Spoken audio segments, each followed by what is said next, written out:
వైభవ్ విధ్వంసం రాయల్స్ రాజ్యసం మరొక్కసారి 15 సంవత్సరాల అబ్బాయి వైభవ్ ఆర్సీబీతో మ్యాచ్ వన్ సైడ్ చేశాడు. అండ్ ఇవాళ డబల్ ధమాకా సూపర్ డూపర్ మ్యాచెస్. ఇవాళ ఆఫ్టర్నూన్ ఫస్ట్ ఎస్ఆర్హెచ్ ఆడబోతున్నారు పంజాబ్తో.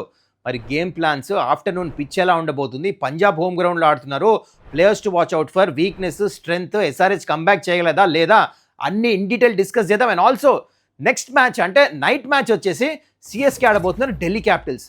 మరి ఈ మ్యాచ్ ఎవరు గెలవబోతున్నారు అన్నీ మాట్లాడుకుందాం ఈ వీడియోలో.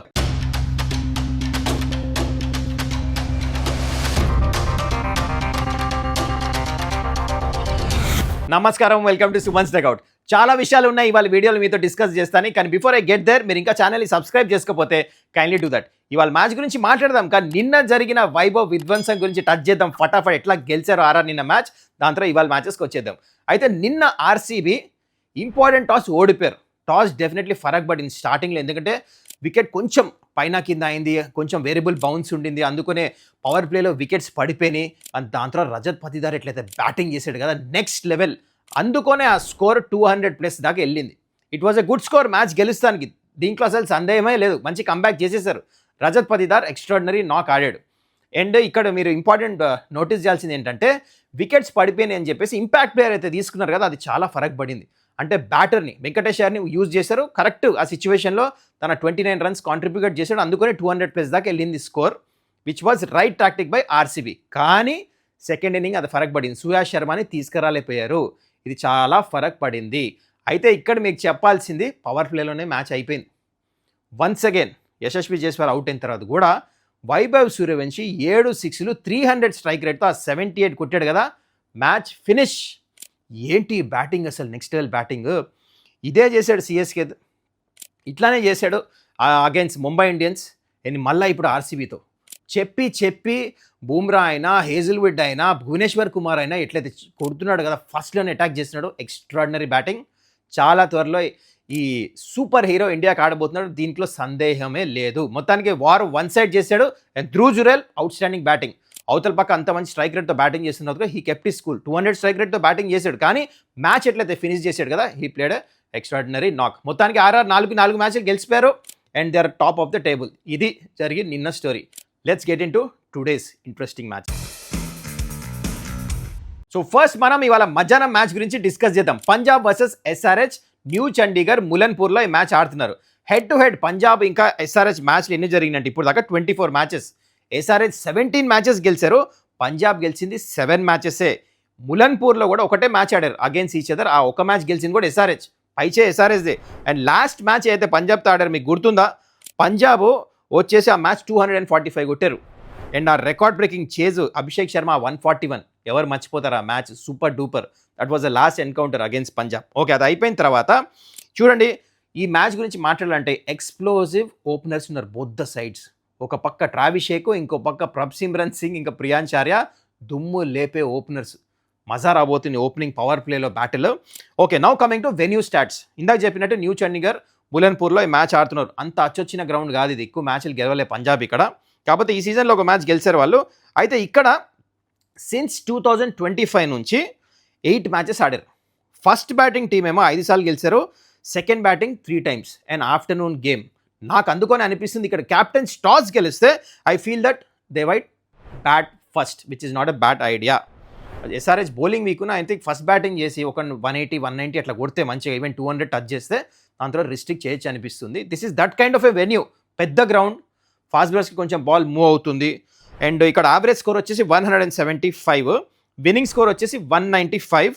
అండ్ బౌలింగ్ స్ప్లిట్ వచ్చేస్తే పేసర్స్కి ఇక్కడ 66% వికెట్స్ వస్తాయి అండ్ 34% ఏమో స్పిన్నర్స్కి. This shows the pattern of the ground అనమాట, అందుకనే బ్యాట్ ఫస్ట్ అంతా. మరి దీని గురించి మీరేమంటారు కింద కమెంట్ చేయండి. Okay, now coming to more important probable playing 12 both the teams ఎట్లా ఉండొచ్చు.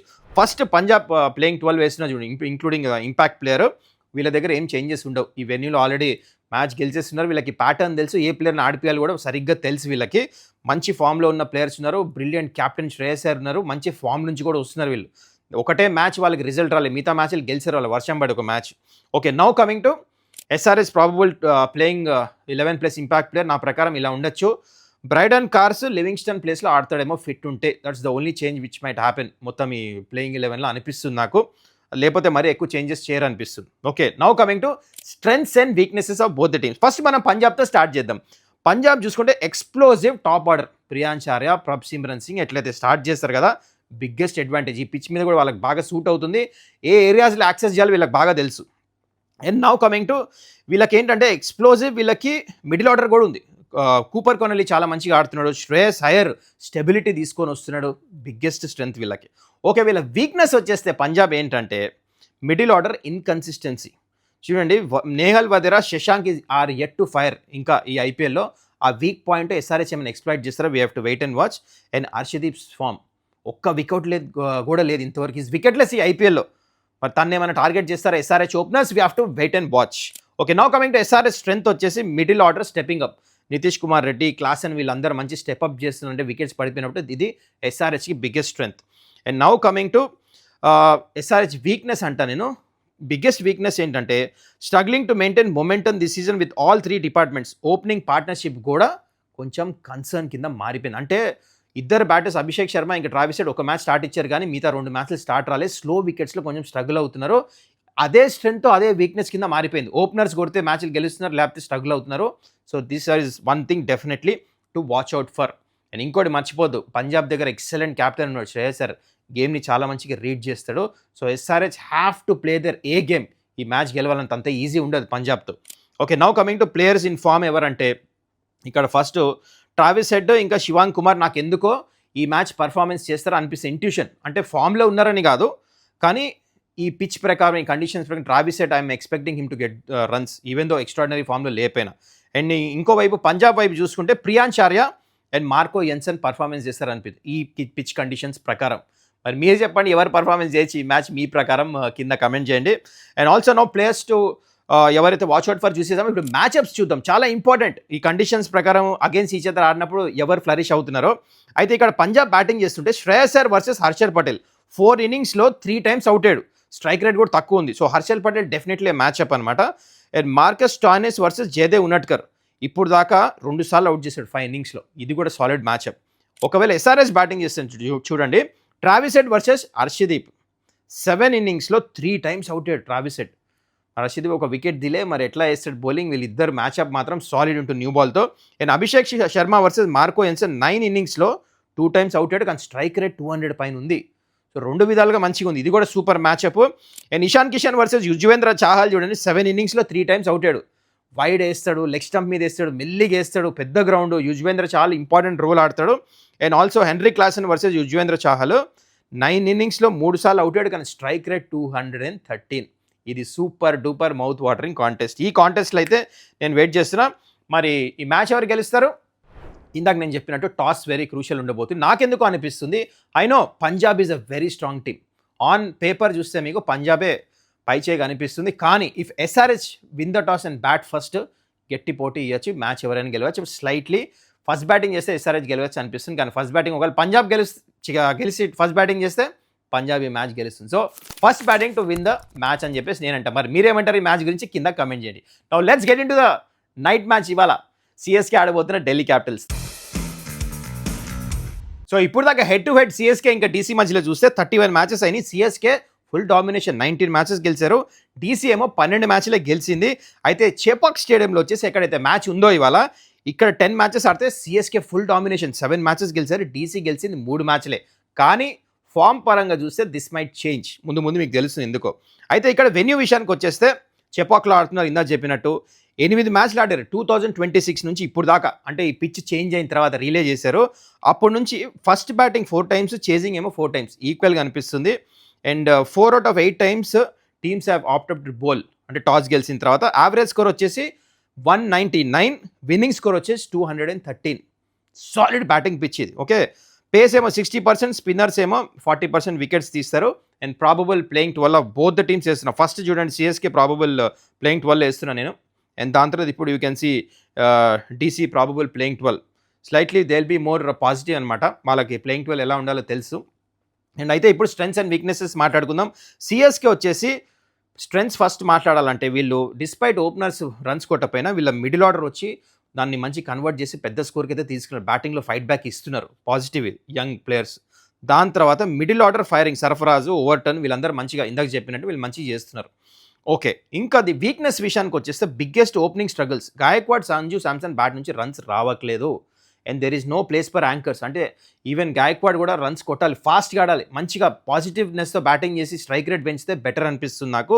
That has been the template made. 220-230 కొట్టాలి సీఎస్‌కే మ్యాచ్ గెలవాలంటే.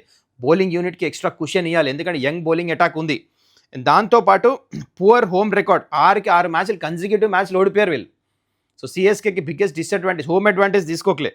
అండ్ బౌలింగ్ యూసేజ్ కన్సర్న్ అంటే ఎట్లా అంటే key options like death clarity, డెత్లో ఎవరు బౌలింగ్ చేయాలి అదొక కన్సర్న్ ఉంది. అండ్ డీసీ స్ట్రెంత్ విషయానికి వచ్చేస్తే ఇప్పుడు మాట్లాడాలంటే batting depth, power till lower order. Last match ఒకరంతా ఓడిపోయారు కానీ డేవిడ్ మిల్లర్ చూసారు ఎట్లా ఆడాడు. And Sameer Rizvi impact middle ఓవర్స్లో వచ్చేట్లయితే ఫాస్ట్గా ఆడే ప్లేయర్ ఆఫ్ ద మ్యాచెస్ సంపాదిస్తున్నాడు అది కూడా. అండ్ స్ట్రాంగ్ బౌలింగ్ యూనిట్ అసలు చూడండి, కుల్దీప్, అక్షర్, ఎంగిడి, నటరాజన్, లీతల్. మరి స్లోర్ వన్స్ నాకెందుకో ఈ గ్రౌండ్లో అంత గ్రిప్ అవ్వవేమో అనిపిస్తుంది, ఎంగిడి అంత ఎఫెక్టివ్ ఉండడేమో అనిపిస్తుంది. Let's wait and watch. కానీ బౌలింగ్ అటాక్ మాత్రం నెక్స్ట్ లెవెల్ ఉంది డీసీ వీక్నెస్ వచ్చేసి ఇన్కన్సిస్టెంట్ స్టార్ట్స్ అనమాట. కొంచెం అదొకటే, టాప్ 3 నుంచి అట్లా ఫైర్ అవ్వట్లే ఫుల్. ఒకళ్ళు కొడితే ఇంకోళ్ళు కొట్టట్లే అట్లా నడుస్తుంది. మరి చూద్దాం, మరి కేఎల్ రాహుల్ మంచి రన్స్ కొడతాడు అనిపిస్తుంది ఈ match. Players to watch out for. అందుకనే I'm going with KL Rahul and Lungi Ngidi DC వైపు. అండ్ ఇంకో వైపు ఏమో సిఎస్కే వైపు నూర్ అహ్మద్ ఇంకా శివం డుబే వీళ్ళిద్దరు పర్ఫార్మెన్స్ చేస్తారు అనిపిస్తుంది. మరి మ్యాచ్ ఎవరు గెలుస్తారంటే నాకు అనిపిస్తుంది ఇక్కడ చేజింగ్ టీం మ్యాచ్ గెలుస్తారు, కానీ ఢిల్లీ క్యాపిటల్స్కి ఎక్కువ పై చేయి ఉంది. ఎందుకంటే చేజింగ్ కాస్త ఈజీ అవుతుంది. ఈవెన్ ఫస్ట్ బ్యాటింగ్ చేసినా నాకు ఎందుకు అనిపిస్తుంది ఢిల్లీ క్యాపిటల్స్ స్లైట్లీ అహెడ్. మన ఐపీఎల్ ఏం చెప్పలేం లాస్ట్ దాకా, కానీ Delhi Capitals to win this match అంట. మరి మీరు చెప్పండి ఈ మ్యాచ్ ఎవరు గెలుస్తారు? అండ్ ఆఫ్టర్నూన్ మ్యాచ్ కూడా వాట్ ఈస్ యువర్ ప్రెడిక్షన్ కింద చేయండి. I have a look at it. That's it guys. I hope you enjoyed this video. మళ్ళీ మనం నెక్స్ట్ వీడియోలో కలుద్దాం. ఇంకా మీరు ఛానల్ని సబ్స్క్రైబ్ చేసుకోకపోతే కైండ్లీ డూ దట్. చలో, టేక్ కేర్, బాయ్.